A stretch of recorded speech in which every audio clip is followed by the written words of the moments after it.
So welcome back to the first case for this week of Forever on Friday. In this case, we're actually going to New Mexico, Albuquerque, New Mexico. I've covered this case. I've covered this city before when we discussed the case of the death of Victoria Martins. She was a 10-year-old girl who sadly died on her 10th birthday. Of course, if you want to see my coverage on that case, I will have that case. That'll be the first link. I think probably the last link that I have down below, since it's not directly related to this case, even though they're kind of like in the same city. But anyway, yeah, if you want my coverage on that case, that'll probably be the last link down below. I'll have it labeled so you'll know, like, hey, this is the link to go to. Of course, sources down below as always. This is going to be a long video because there's a lot of information and there's a lot of crazy twists and turns. And so with that being said, let's go ahead and get started. But if I lay down and I play dead and I stay dead, baby, you'll get sick of being the monster out of my head, under my bed. Think you're something out of my nightmares, standing right there. But if I lay down and I play dead and I stay dead, then will you get bored of killing? So, we're actually going to start with our male killer in this case. I know this is Fatal for Friday, but our female killer comes in way later in the story, and it makes sense to go ahead and get, like, the information that we do have about our male killer out of the way. So, our male killer was born Ahmad Chavez, and he was born in Houston in 1965. March 5th, 1965, to be specific, if you want to know. In high school, he would play football, of course, he is playing football because, you know, that's as a lot of high school boys did. He would sadly get a injury from this, like a head injury, and he was airlifted to the hospital and was there for 4 days. Friends would say that he was never the same after this, and as you know, with a lot of murder cases, there seems to be a common theme of head injuries, so this is believed where he starts going, like, downhill, pretty much. At least believed to be. So, of course, he eventually graduates high school and attends Notre Dame University. He marries his first wife, Rosemary, on February 23rd, 1986. In 1987, he would graduate with a Bachelor of Science. So then sometime after he graduated, Rosemary found out that she was pregnant.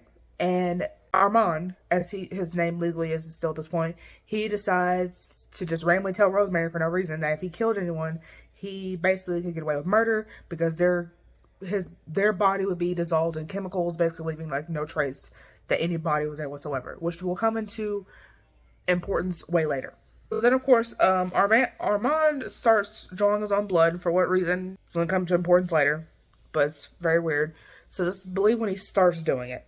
And Rosemary eventually ends the marriage after, like, it's said to have been 3 years after she found out that he was cheating on her.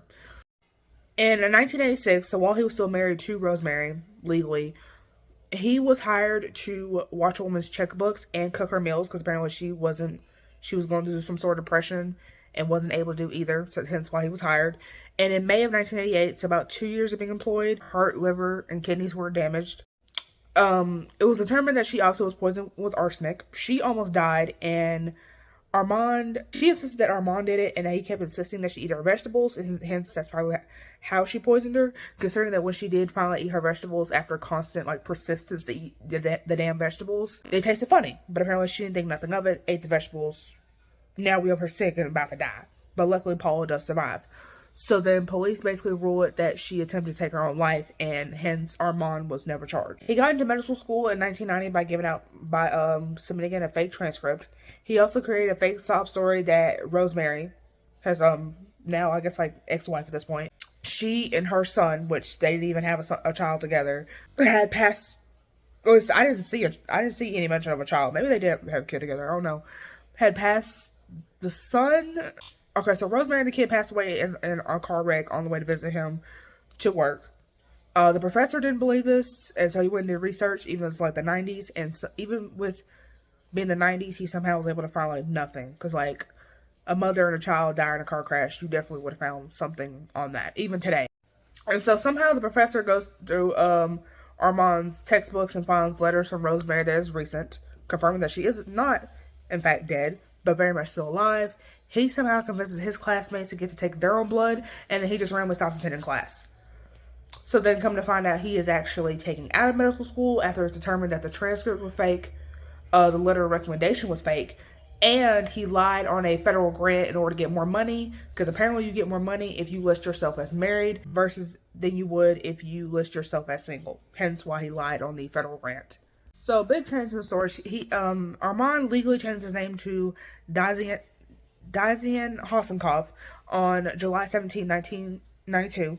He claims this is a mix between Japanese and German descent, which he claimed were the master races. So in 1992, he actually would meet his future wife named Girly Chu while she was on holiday with a coworker in SeaWorld. And so Girly Chu was actually born on August 27th, 1963, Malaysia. She actually was at one point worked as a bank teller in Hong Kong, so she winds up having experience for her job as a bank teller later on. Diazian, which we're gonna call him for the rest of the video because that's his legal government name now, he basically moves to Albuquerque, New Mexico, where the story takes place, and he basically is preparing a new house. He tells her parents, like, I'm sorry that, like, I didn't ask for permission to marry your daughter, because, in their culture, you had to ask for permission to, like, get married and stuff.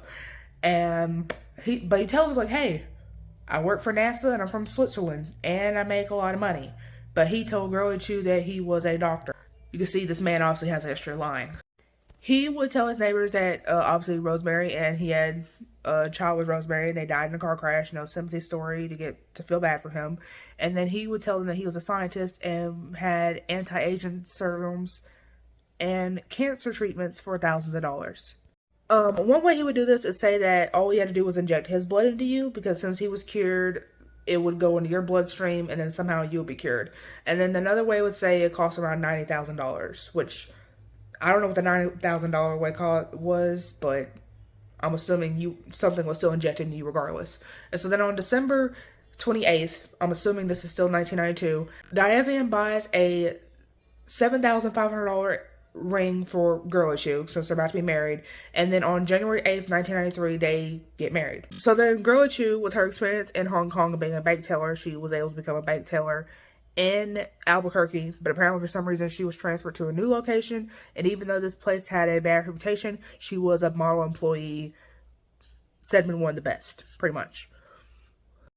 And so in 1993, a 72-year-old woman named Sunny Blake would put an ad in the paper saying that she was wealthy and she was looking for love, which of course, you putting that you're wealthy, I guess like with her being so old, she thought maybe if I put I'm wealthy, I'm more likely to get more matches, and sadly she did, because Diazian actually hit her up saying that he's a genealogist and he has a serum that can cure her breast cancer, because I guess she mentioned in the ad that she had breast cancer, and even make her age backwards. And he told her that he'd even taken it himself, so he could just insert his blood in her so that way she can get it.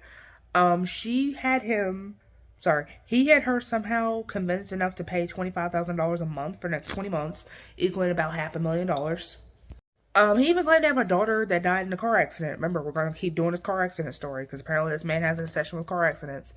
And he said he had a strand of her hair, he's going to use that strand to recreate her, but we need a place to stay. So she buys him this brand new 2-story house, like no questions asked, just straight up buys it out.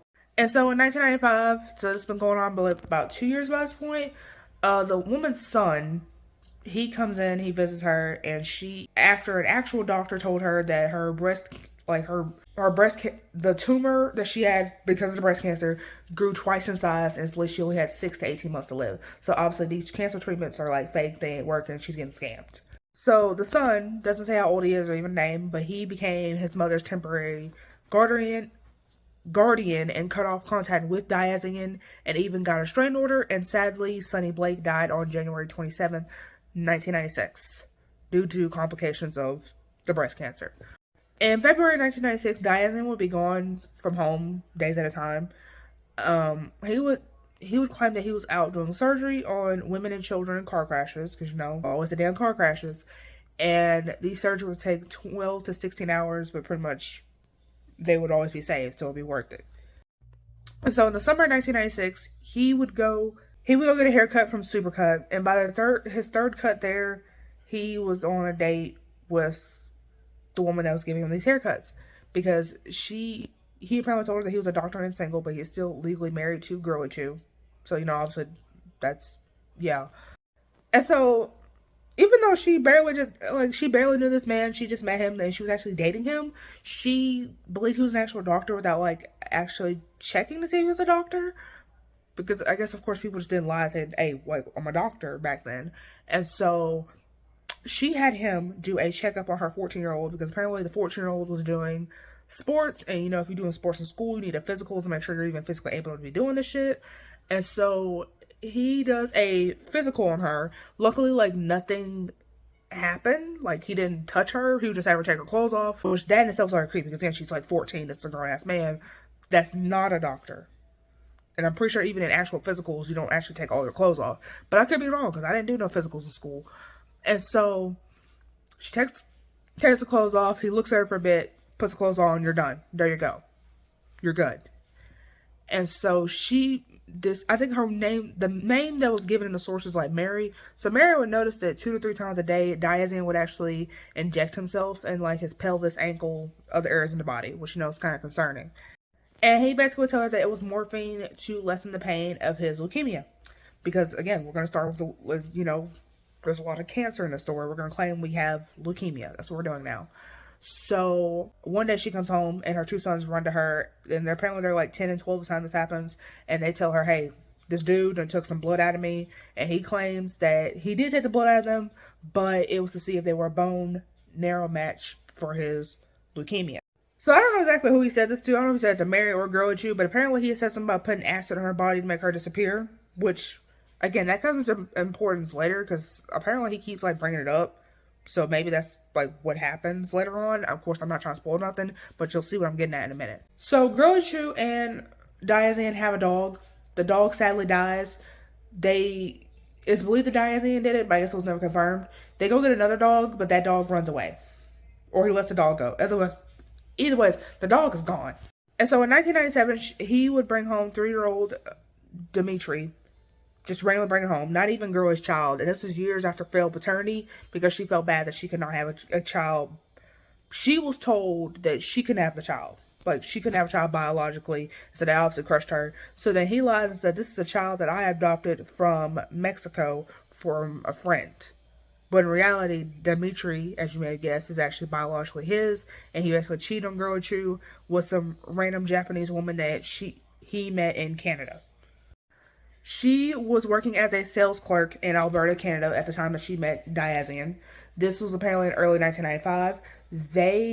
She was showing this elderly woman some jewelry, and Diazine apparently walked up to her and claimed that this was a patient that he was watching. Apparently his job was to watch old people while they were on trips. So then after this, she receives postcards from all over the country, because again, he said he's watching people on their trips, and people are taking trips all over the country. So then he tells her, of course, he came from a wealthy family in Switzerland, but of course, you know, that's a lie.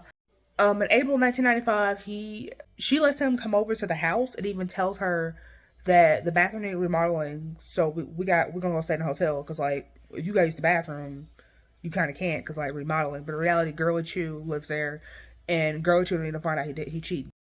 So then, during that same month, the woman apparently starts a relationship with another man, and Diazine apparently has her destroy any proof that she knows him. So I don't know if it's like him as in Diazine himself or the other man, but clearly she got to destroy some sort of proof that she knows somebody. And then their relationship ended soon after, but he would visit her in June, July, and November 1995, and it's believed in November 1995 that is around the time Dimitri was conceived. And so Dimitri, of course, was born on August 8th, 1996 in Japan. She obviously lists herself as the mother, but there is no father. Even though she knows who the father is, but like, we're not married. And you know, apparently over there in Japan, if you ain't married, they gonna look at you weird. So, yeah.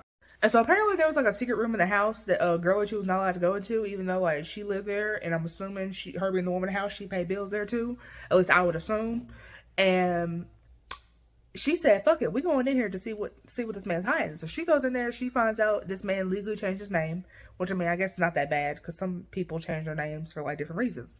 She finds out all the lies, he's not a doctor, the fake cancer treatments. She finds out basically everything there is to find out from his attorney, because apparently there's papers that he left in the damn room. This included being told to stay away from another woman, so I don't know if there's actually a restraining order or just being told to stay away. His legal birth name, so Ramon Chavez, to find out, so she finds the papers telling him to stay away from another woman. She finds his birth name, 4 different social security numbers, I'm assuming something about the FBI investigating him regarding poisoning a woman, which I believe is Sonny Blake, but didn't mention who the woman is, just said something about poisoning a woman. He wasn't obviously finding out he was a real scientist or even a doctor and was a scammer as to how he was making so much money because, doctors supposed to be making that good money. And so she obviously confronts him about all his lies, and he reacts by becoming physically abusive. And on January 17th, 1998, he blew up on Girly Chew after finding out that she told his hairdresser girlfriend, which was listed as Mary, which may not be her actual name, but that's the name she was given according to sources. Saying like, hey, he's married. As a woman, just thought you should know.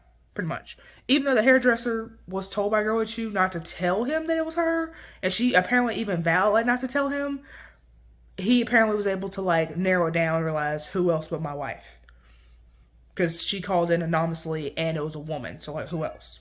And so apparently they had a tenant there, and her name was Shelly Abrams, and she walked out and saw Diazine beating up Girly. So then he sees this and drags the girl into the bedroom, basically even though she's seen it, make sure she doesn't see the rest.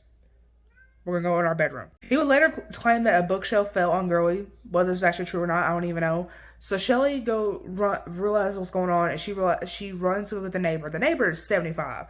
Which I thought at 75, that's not the right age to be trying to get a man that's probably in his 30s at this point.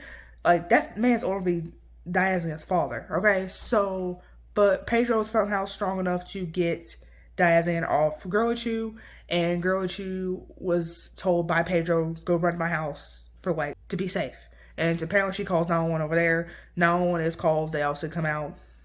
Diazine is obviously arrested with domestic violence, assault on a family member, assault on a household member, and aggravated battery. And of course, he posted bail 7 hours after he was arrested, and the charges were eventually dropped the following year, so in 1999. So we're still in 1998 at this point. One random day, Girly Chew decides she's gonna go to Malaysia, I guess, to go visit her family, because remember, the woman's from Malaysia. So something tells her to check her bag before she leaves, to make sure ain't nothing planted in the bitch, because her and Diazine are obviously having marriage problems at this point. And she checks the bag, and there are drugs in the bag. Doesn't say what the drugs are, but there are drugs in the bag. And she ain't trying to be accused of drug trafficking, because in her country, apparently that shit is not taken lightly. And even up until this year, apparently if you were caught drug trafficking, you basically were eligible for the death penalty. And so then on January 24th, 1999, Diazine apparently was in bed with Girly, and he asked her to take a menu from her Civic Hotel, and to take the freeway. She thought this was weird, and later that night, she would see him messing with her tire, and she would confront him asking, are you trying to kill me? He basically chases her. So she runs to Pedro's house, the 75-year-old neighbor. She says Diazine is, of course, trying to kill her. She goes and hides. There's a knock on the door, and the police were called before this, and they were like, there's no way police are here that fast. And of course, they weren't police, it was Diazine. He basically busts in. Pedro apparently is sadly hurt, and he's demanding for Girly, trying to figure out where the hell she at. Luckily she was escorted by the police to get all her shit out. By this point, she is done with his ass. And she gets her restraining order finally, and then she moves 2 kilometers away, which I know doesn't sound much because it really isn't. And she moves to a place that apparently has a lot of security. There's high fences, and she moved closer to the back, so it was kind of harder to find her. If you found her, it was because you really had to look to find her, pretty much, which made it even more easy.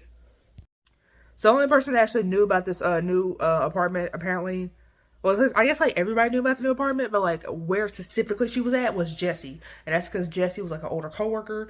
They were protective of her, and this person even helped her move. So of course, you also gonna know a person that basically a friend of Girly's, pretty much. So on February 9th, 1999, Girly Chew finally gets her restraining order for Diazine. She gave a restraining order to her boss, Kathy, because apparently she was letting them know, hey. And she even said, those words they always say in a bunch of murder cases. If I go missing or I'm ever late for work, because Girly usually was that person that was always on time, no matter what, always on time. If I'm normally late, if I'm late, he had something to do with it, I'm most likely dead, or he done got me, call the police immediately. So then, of course, she files for divorce and basically tries to get custody of Dimitri. Dimitri is sadly not her biological child, and by the end of March, she had to actually terminate her rights to see Dimitri, because she was actually trying to save him from his own father. But of course, she didn't. I think at this point, I would like to believe that she knew Dimitri was his, and he had cheated on her and this was a child he conceived without her, but like who's to say? And so she actually agreed to be paid for child support for $100 a month, even though again, this kid ain't hers biologically, even though she only made $19,000 a year being a bank teller. And so one day after she got off from work, she saw that her windscreen was smashed and immediately knew it was Diazan. Another time, she was stopped at a red light and Diazan came out of nowhere and started screaming at her. Apparently, didn't even hit her, just started screaming at her, which I feel like that alone would have been terrifying because, like, where the fuck did you even come from? He even told her that he would kill her and that no one would ever find the body, which, again, that comes to play later. You will see why. He would often call the job that Girly was working at, and luckily nobody, like, let him talk to her because everybody knew the situation. He was charged with 3 counts of violating his restraining order. Because remember, he has a restraining order. Even though it's temporary, he has a restraining order. She has a restraining order on him while all this is going on. So he gets charged with 3 counts of that. The trial date was set for July 8th, 1999. Kathy, the boss, would transfer Girly to a different location temporarily. I guess until, like, the thing was over. So that way he would, like, stop harassing her. Because she ain't here. What's the point of harassing us? And so Diazan would, of course, go on dating sites. He would meet this woman named Julie McGuire on August 28th, 1998, who owned an enchantment lodge in Altac, New Mexico. And so she actually was born on August 4th, 1998, and apparently she was trying to celebrate her 50th birthday. It was a little bit late, but I mean, it's the same month, so it's whatever. So in this man's dating profile, he said that he had a Bachelor of Science in Biochemistry from a university in Tokyo, a Master's in Organometallic Chemistry from Stanford, a Master's in Genetic Engineering from San Francisco University, and an MD or PhD from Cornell, which obviously we all know those are lies, which I feel like anybody like would have noticed, like, hey, like, how the hell did you get into all these places that I've never heard of you? You know what I mean? So, because these are all, like, I don't know about the Tokyo, like, no shade on them, but, like, Stanford and Cornell, I feel like those places, So then, of course, on top of that, he tells Joey that he's half Japanese and half German. Because remember, he said earlier that I said that he believed that those were the master races. He said that he was born 2 months premature on a Swiss ship, technically making him a citizen of Switzerland, which, I mean, I don't know what his obsession with Switzerland is. He even mentioned that he was on a level 22 government security, which, I mean, I know that probably sounds some bullshit, which I think it honestly is, because I feel like that high, I don't even think the president of the United States would be that high. Could be wrong, of course, but if that even exists, and so, yeah. And he basically, remember, of course, the story about the wife and the kid dying in a car crash on the way to visit him to work because he was in San Francisco or whatever. He tells her that story, but of course he adds a little something. This time it was a drunk driver, making it more believable because sadly there are people that do get killed in wrecks due to drunk drivers. So then, of course, he comes up with this additional lie. So instead of saying like, oh, wait, she didn't die like in the wreck, she was still alive and she was actually brought to him, and he had to operate on her, but basically like do surgery on his own wife, but he couldn't save her, which I don't even know for legal reasons if you're even allowed to do that, because you'll be under distress because that is your loved one, versus if this is a complete stranger and somebody you don't even know. So I feel like that should have been a red flag off the bat, but somehow it isn't. And then, of course, he would say this is where Dimitri came from, that's his mom, hence this random ass child. Yeah. So then, of course, he tells her about this random ass fake serum he has that makes you age backwards. And he and Dimitri will drive up to meet Joy in Aztec, which is about 3 hours away from Albuquerque. And so then while there, he says that Dimitri was actually genetically made by the NSA, and that his sperm, Diazan's sperm, impregnated 12 women. They all got pregnant around the same time, and somehow all 12 babies were born on August 8th, 1996 at 8 a.m.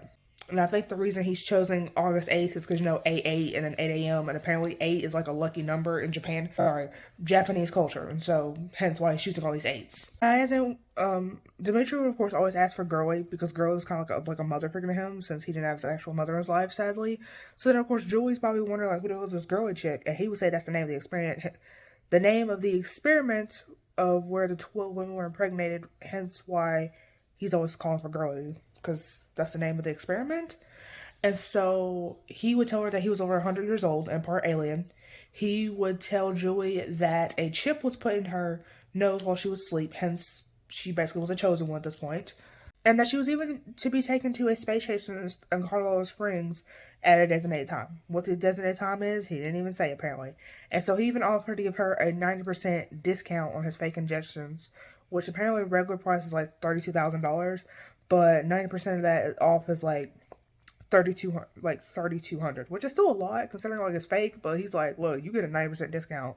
So of course, I guess she thought it was a good deal because when you get 90% off, you just like. So during that trip, he was only there for 3 days, but he returned in January of 1999.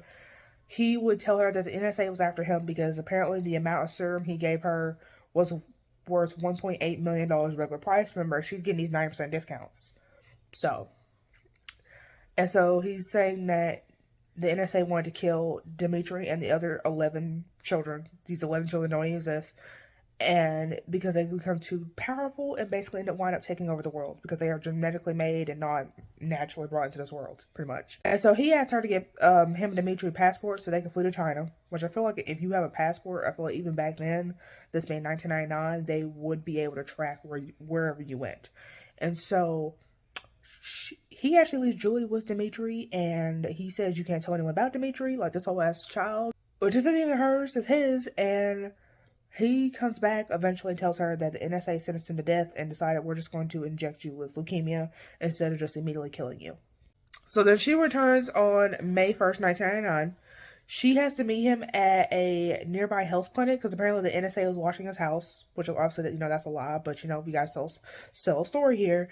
So then they decide to go to the house anyway, and then he walks over to the garage door where she sees this, and he puts in a code for the garage door, but makes it pretend like the NSA can't hear him. So then at this point, Julie's also suspicious because I feel like you should have been suspicious, but at least you finally catch it on, ma'am. So then, of course, at this point, with her being suspicious of him, instead of staying multiple days, I guess like they always did, she only stayed for that day and then came back on the 8th, and then she went to, I guess I don't know if she went into the bathroom or saw the bathroom before she went in, but apparently she sees the bathroom and there's blood everywhere. So of course Diazine is like, I did this for the 12 kids.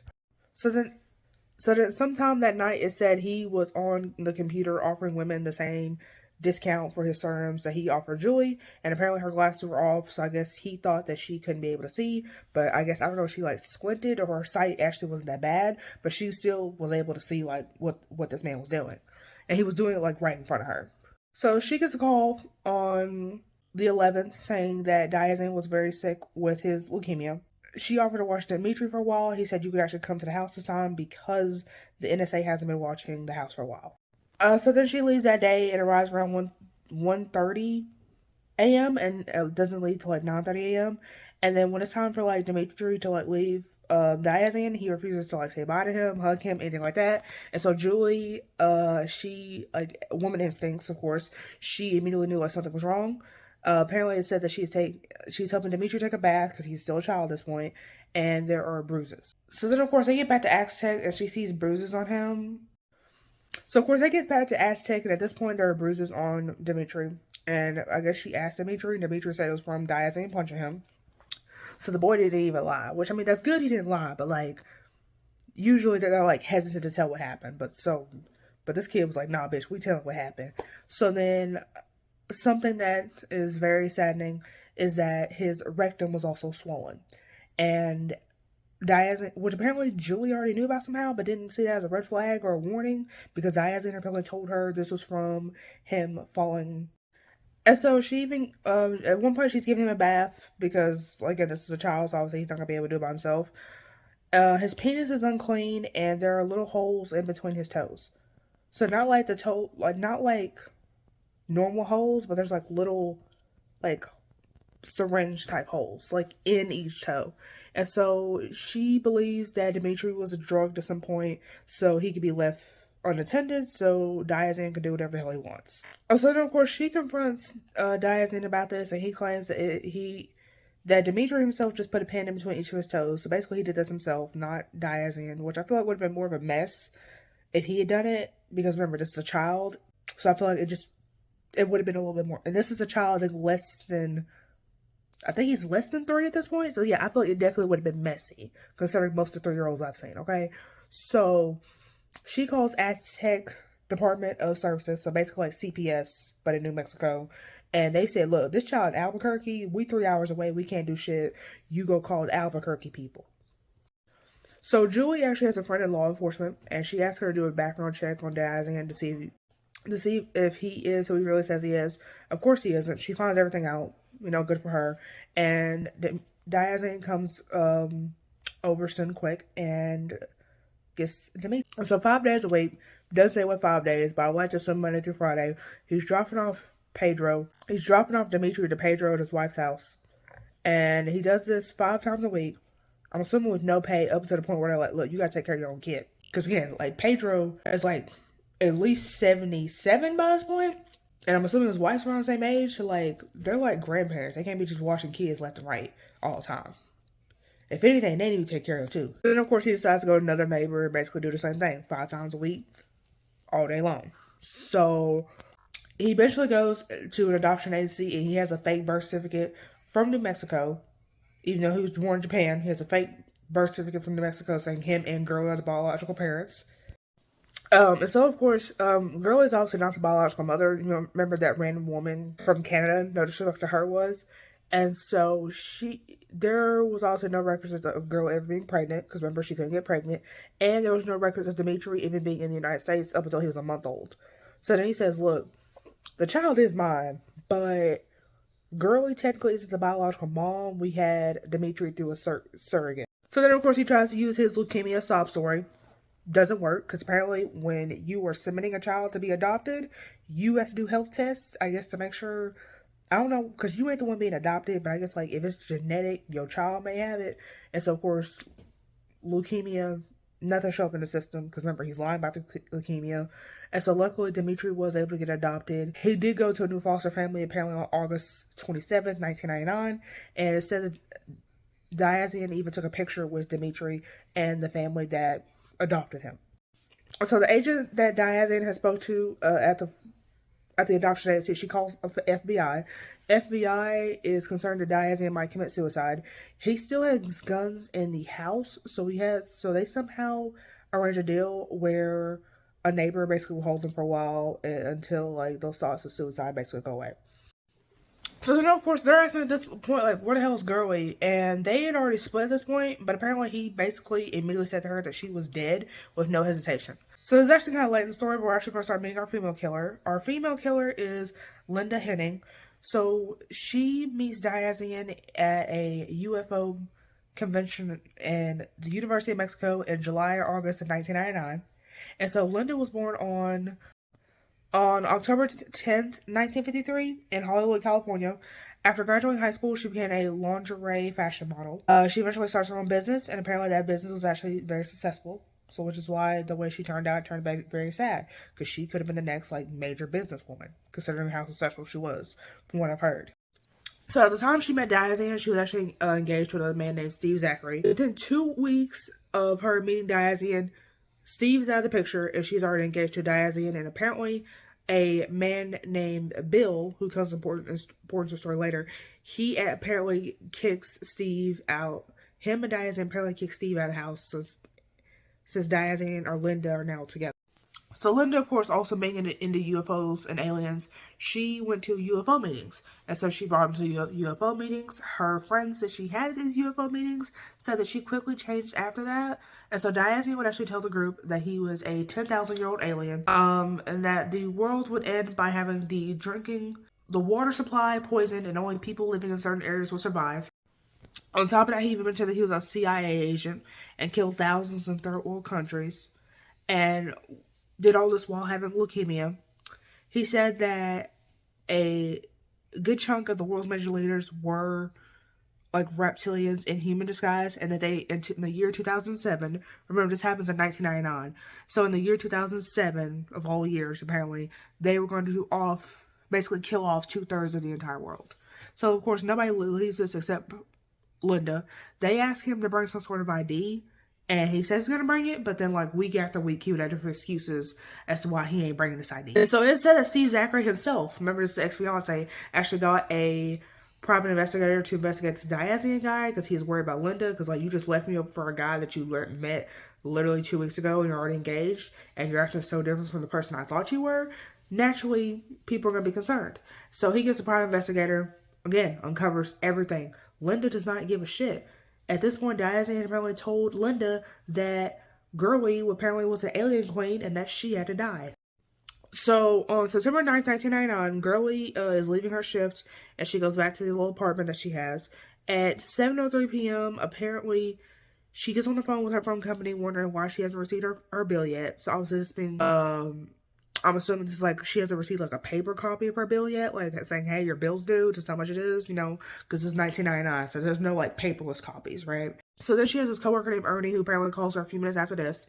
She doesn't answer. He calls her apparently multiple times over again until 10 o'clock. She doesn't answer. She still ain't answering. And so apparently they talk like every single day. I think one source, if I'm going correctly, I think it said like twice a day. So the fact she wasn't answering after all these phone calls is concerned. So then, of course, it's the next day. He calls her job. She still ain't answering. Well, he calls her first. She's not answering. She calls the job to see she at work. Ain't nobody seen her ass, and she's late. So, of course, by 8:15, because her shift started at 8, Kathy, the boss, has already called 911. Because remember, she said, if I'm late or I'm missing, Diazine did it. Call 911. And Kathy followed instructions. She understood the assignment and called 911. So her coworker Jesse drives to the apartment, finds a car there, but no one's there. Somehow gets the landlord. I guess he was on the list of approved people to go into the apartment. He gets the landlord's permission to go into said apartment, and then they go in there together, and one of the locks was unlocked, even though she normally keeps it locked, because again, she got this abusive ex-husband out of the streets. We better safe than sorry. So then they walk in, they see these three big random stains on the floor, and it looks like somebody was trying to clean something. Of course, you can already imagine those big stains are, but of course, it doesn't look like that to them. So that's why I guess they wasn't thinking much at first. So then police, of course, arrive afterwards because I guess Kathy sent them over to Girly 2's house, and so they arrive, or at least somebody called 911 to the address. Anyway, police show up. They say, "Hey, we already did a search, so you ain't gotta do a search." So for some reason, even though the police didn't do a search, which I mean, normally you would think they would do a search, but they didn't. They just took these two random ass men's word for it. And they go over to Diazine because he's ex-husband. He's person suspicion at this point. And he done packed up and dipped. He's gone. They asked neighbors what happened. And he said he left a couple days ago and went and got his guns back from the neighbor that the FBI told him to give the guns to.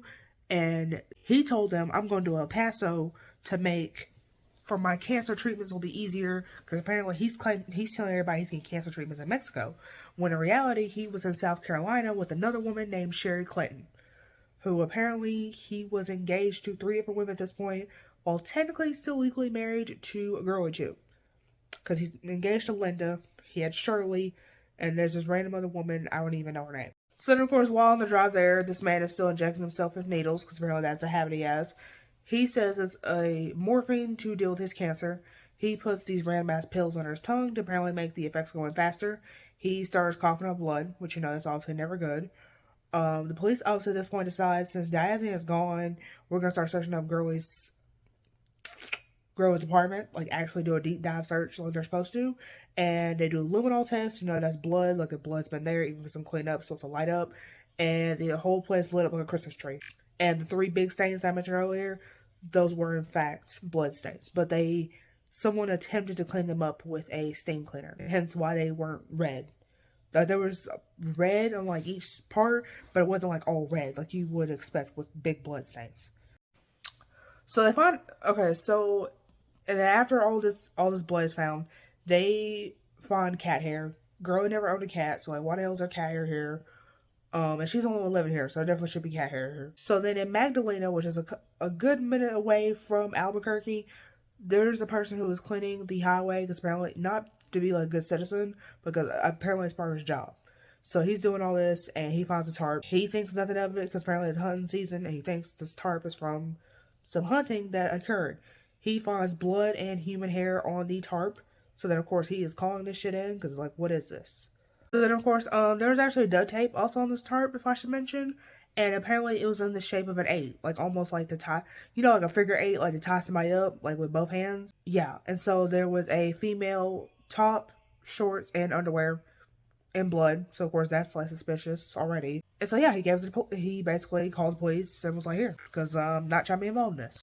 So of course Linda's name is written on the adoption papers as the emergency contact, so they call her from when Dimitri was supposed to be was it for when Dimitri was in the process of adoption. She claims that there are these little tubes at the end of the street, and the aliens are supposed to come through these said tubes when the time was right. So on the day of September 9th, his neighbors did see him driving like very recklessly down the street, and would eventually drive into his apartment wearing all black all over him in camouflage. So I guess he thought he was this broad ass daylight, but he's like wearing all black in his camouflage. So I guess he thought like they couldn't see him, even though they really could. So then he comes out basically looking the same, just the same. So all black paint and the camouflage. Not even 5 minutes later, and he speeds down the street recklessly again. So on the 13th, so I assume September 13th, 3 different women had called and said that Dimitri was threatening them. The first one was the adoption agency lady. One person was his divorce attorney. She, on February 5th of 1999, she agreed to represent him in the divorce hearing. And by April of the same year, so now 2 months later, she is the second person in his will as the beneficiary. So Dimitri, obviously being his offspring, he's going to be first. In case Dimitri's like, I guess, not old enough to receive it, or Dimitri's like sadly not around, she would be second. So Girly even had a life insurance policy of $50,000, and Dimitri was the beneficiary of that. And on May 4th, Girly's mother apparently even sent a check of $1,000. I'm assuming this is $1,000 US and not $1,000 in Malaysian currency. Apparently this was to help with the purchase of a house. So he then yelled at his attorney for like 20 minutes, basically saying he proved that Dimitri was alive, or he was basically going to kill them all. So the second woman is a woman named Carrie, who apparently was a neighbor that saw Diazan dressed in all black. And then the third woman was obviously the woman from the adoption agency who helped Dimitri get adopted. So then, of course, on September 22nd, I do believe, Diazan would be arrested and was charged with 3 counts of threatening phone calls across state lines, because he was in, I think, South Carolina at the time, and this is all going on in New Mexico, so that technically is across state lines. So, of course, this is basically like enough. We're going to use this to hold him in jail until we have enough evidence to prove that he was involved in Girly's disappearance and or possible murder. And so they go to his house where he's at. They found multiple vials of blood, Girly's ID and address book, and medication. So they then found a steam cleaner, and the steam cleaner is believed to be the one that was used to make the 3 large like blots in Girly's carpet. And they also found 2 large sticks of charcoal, which is believed to have made Diazan basically black all over. So then Linda was actually a star witness in this case, and she even denied saying that she knew Girly, and so that was quickly proven to be just untrue, because, or false, whatever you want to say, because she would go to the bank that Girly worked at, and Girly apparently, she would make sure that Girly was her teller, like the person she would go to deal with finances. So then, of course, at some point, I guess police start getting a tip to look at a Bill Miller. They look at him. People at the UFO club were saying you might want to go look at Bill, because Bill apparently was saying that he got hired by Diazan and Linda to kill Girly. He did admit, yes, I was hired to do it, but I did not actually commit the murder. So they find out that he went elk hunting for 2 days around the time that Girly went missing.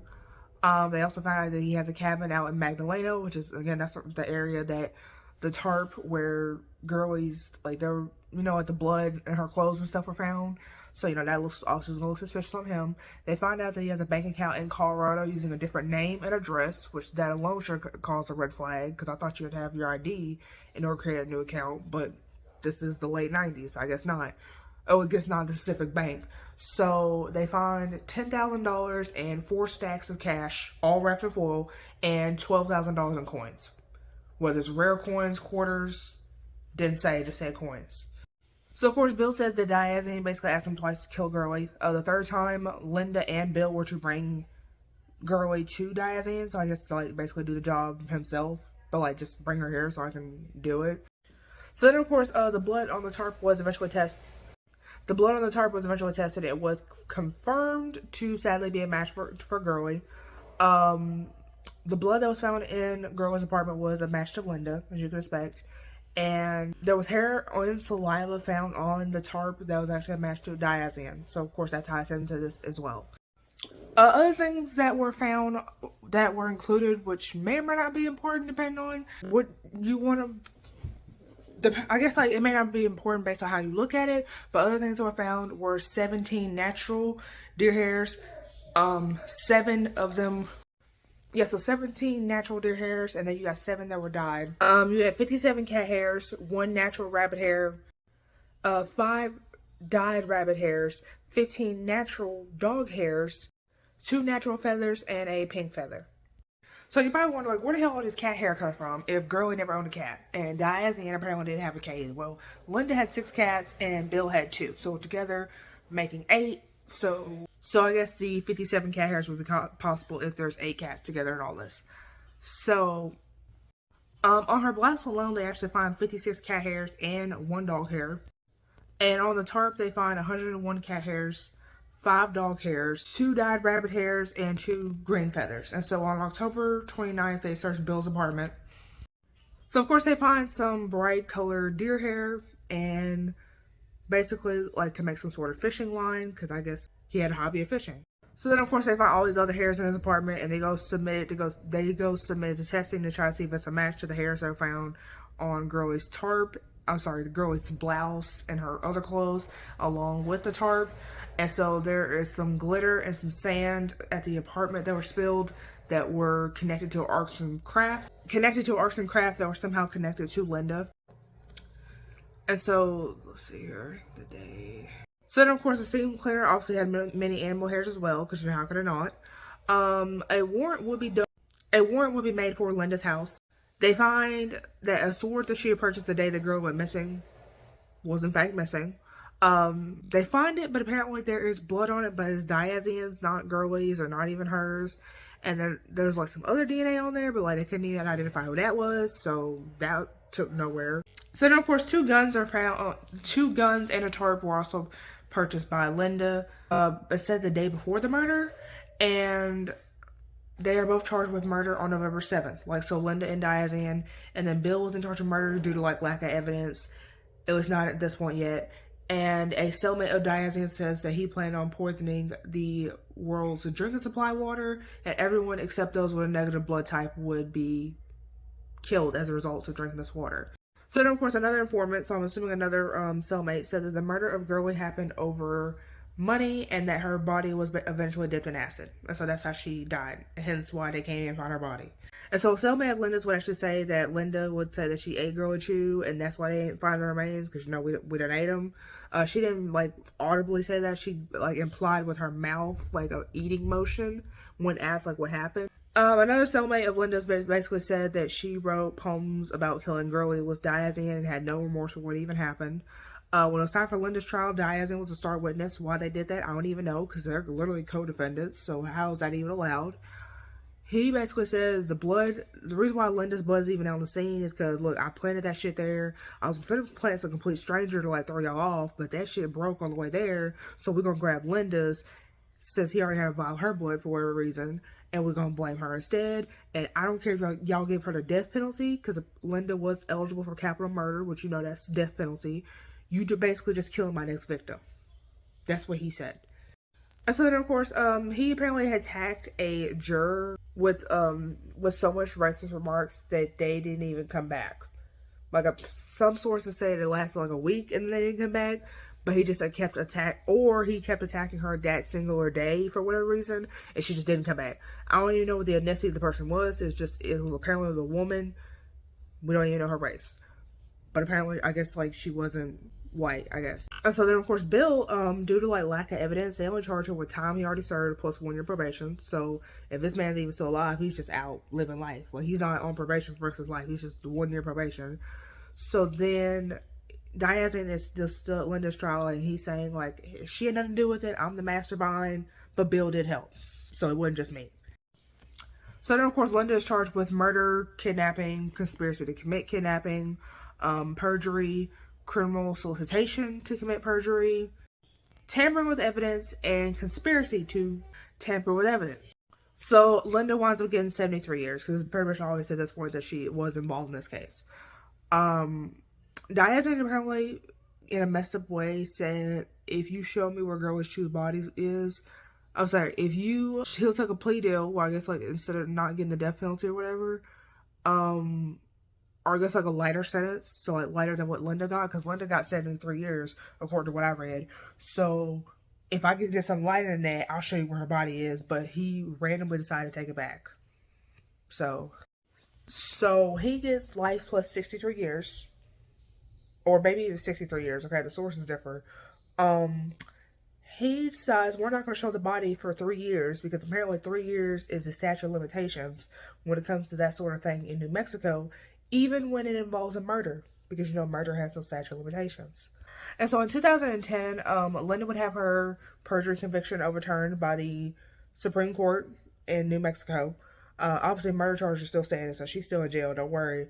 But like they just decided to drop the perjury charges for whatever reason, random. In 2020, so like 3 years ago, Diazine had actually asked could he get released from jail. He was granted 6 months to gather evidence to prove why she'd be out of jail. And then obviously COVID happened, and we ain't heard shit since. So we don't know if it got stalled or they were given some sort of little extension because COVID and stuff. We don't know what happened. Will we hear what happened? Maybe not. But I feel like as well known as this case is, if he does get out, I feel like it would be publicly known. So yeah, that was the case of the disappearance of girl Chu Hassencroft. I don't want to say she's dead because there's no body. Do I believe she could possibly be dead? I mean, as many times as Diazine was talking about some acid, actual acid, yeah, I would say she probably is sadly no longer with us. So yeah, that is all I have for this case. If you have a case where someone was charged with murder even though there was no body, definitely let me know, because those cases to be a little iffy, because there's no body. It's kind of how can you really prove they're dead? So yeah, with that being said, I'll get out of here and I'll see you fellas in the next one. Bye. Never really know just what you want. With you I don't ever feel calm. I can feel the sweat inside my palms. Play with me like cats and a string. You don't understand the pain it brings. You don't ever wanna give me wings. You don't ever wanna set me free. You know I'm addicted to you, and it's twisted, you've been gifted with the evil voodoo. Got me coming back for more, even when I've been screwed. Dolls full of pins, pierce my heart straight through. I got issues in my head, I like you in my bed, but you keep me on red. Oh, everything is like a test, I better not text or I'll come off desperate. But if I lay down and I play dead and I stay dead, baby you'll get sick of being the monster out of my head, under my bed, thinking something out of my nightmares, standing right there. But if I lay down and I play dead and I stay dead, then will you get bored again? So if I play dead, will you regret everything that you did, that you said? I don't think you understand what you're doing, and my heart's black and blue from the bruising. I feel like when I'm with you I'm losing. I feel like you think that this amusing, sitting there gaslighting and confusing. Was it me? Is it me? Am I deluded? I'm the one who's always sorry, the conclusion, even though I offer all of the solutions. I wish you loved me like I love you, it's stupid. When I'm alone with you I never feel lucid. I wish I wasn't struck by Cupid. I wish when I first saw you I knew this. When I'm with you I feel so useless, I feel diluted, my heart's been wounded. Silhouettes of you are like a taunt. Never really know just what you want. With you I don't ever feel calm. I can feel the sweat inside my palms. Play with me like cats and a string. You don't understand the pain it brings. You don't ever wanna give me wings. You don't ever wanna set me free. But if I lay down and I play